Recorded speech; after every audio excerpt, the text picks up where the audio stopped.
Bien sûr, de crypto, les infos crypto pour ceux qui n'ont pas le temps, le BTC et les cryptos qui corrigent un petit peu en ce milieu de journée, les gars. Un peu de retard sur ma vidéo ce matin, mais j'ai quelques indicateurs sympathiques à vous montrer pour du très long terme. Et surtout, les gars, j'ai un projet super sympathique à vous présenter en fin de vidéo en NFT. Du côté du BTC, on perd 4,4%, on est à 22 500 $, on est perd 6% du côté d'Ethereum, on est à 1500 $. Le reste de la map est pas terrible, hein. Plutôt dans la correction, on a Missile Sol qui perd 8,5%. Dans le bas du tableau, c'est pareil, c'est moche. On a FTT qui perd 6,2%. Et on a quand même Ethereum classique qui est toujours aussi dans le vert, hein, ces derniers temps. C'est assez impressionnant, même si c'est une toute petite performance. Il est à 26 $ ce matin. Et à la 26e position, on a NIR qui perd 8,4%. Les gars, du côté du long short ratio, attention les gars, attention.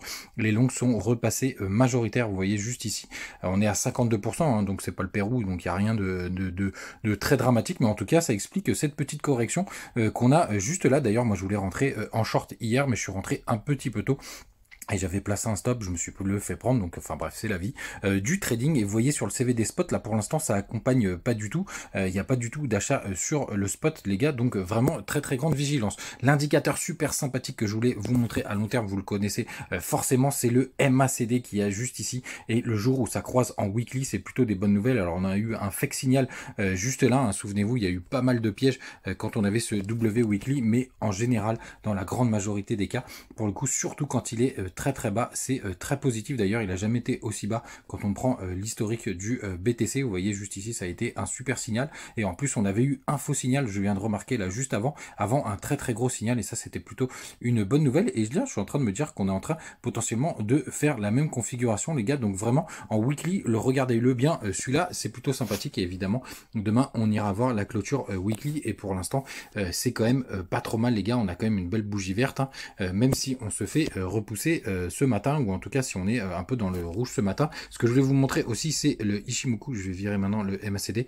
c'est parce que vous voyez le bas du nuage. Alors même si on l'a un peu traversé juste ici, il y a la Tenkan juste en dessous. Il est en train de très bien faire son rôle de support pour le moment, les gars, mais vraiment très attention. Et après, il faut descendre dans les plus petites time frames parce qu'il y a quelque chose d'assez important que je voulais vous montrer. Il faut pas qu'on fasse des M, les gars. Ça, c'est quand même une très mauvaise nouvelle si on commence à faire des vrais M pour le coup, parce que ça voudrait dire qu'on devrait potentiellement aller plutôt rechercher le body range, hein, quand on prend un petit peu de recul. Après, on a un pullback possible quand même juste ici vers les 21 600 $. Moi, j'ai toujours ma target, la première target aux 25 000 $. Vous le savez, c'est aussi un plat de Kinjun, et puis on est très proche des maximum price. Il y a quand même aussi les 0,5 de Fibo. Et après, pourquoi pas la zone de rechargement de longue.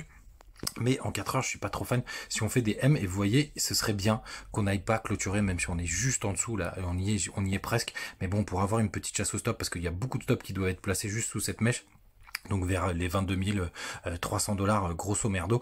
Pour le coup, ce serait bien que ça tienne, parce que sinon ça ferait des petits M4 heures. Alors les M4 heures, c'est pas dramatique sur du moyen terme, mais ce serait quand même plutôt pas mal qu'on tienne ça et qu'on garde beaucoup de force pour dans la longueur, pour pouvoir aller chercher vraiment ce haut de range. Et après, on reverra ce qui se passe. Les gars, maintenant, il faut que je vous parle des NFT Lance, qui sera la première collection NFT interopérable d'immobilier dans le métaverse. Interopérable, ça veut dire qu'ils seront valables avec Decentraland, Sandbox, Spatial et bien d'autres métaverses. Les meilleurs métaverses, cet immobilier digital offrera de nombreux usages pour l'organisation d'événements, marketing promotionnel ou services via des éléments 3D. C'est complètement ouf ce projet. On démarre tout de suite avec plus d'informations. Lance, les gars, c'est une entreprise qui est basée aux US et donc qui propose une vraie révolution avec cette compatibilité avec les différents métaverses, les gars. Comme d'habitude, petit disclaimer, je le fais au moment de cette vidéo. Renseignez-vous bien avant de faire quoi que ce soit, et grosse dédicace à l'équipe de Lens qui sponsorise cette vidéo. Mais là, du coup, vous me direz, mais si j'ai ça et que c'est interopérable, mais comment je fais pour les terrains?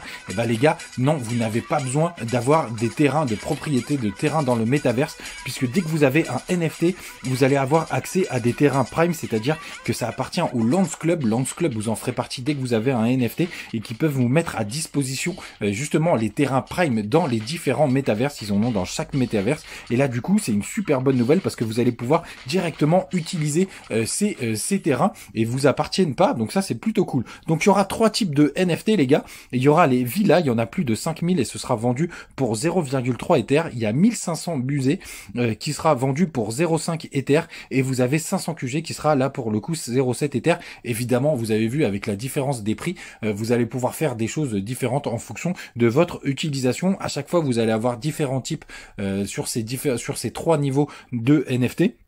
Donc il y a 6 types sur les villas, il y a 4 types sur les musées et vous avez 3 types sur les QG. N'hésitez pas à les rejoindre, je vous laisserai évidemment le lien de Linktree en commentaire épinglé. Ils sont disponibles sur Twitter et vous allez avoir les différents mints. Et les gars, faut pas traîner parce que le mint, ça va commencer dans 10 heures. Il va falloir vous enregistrer.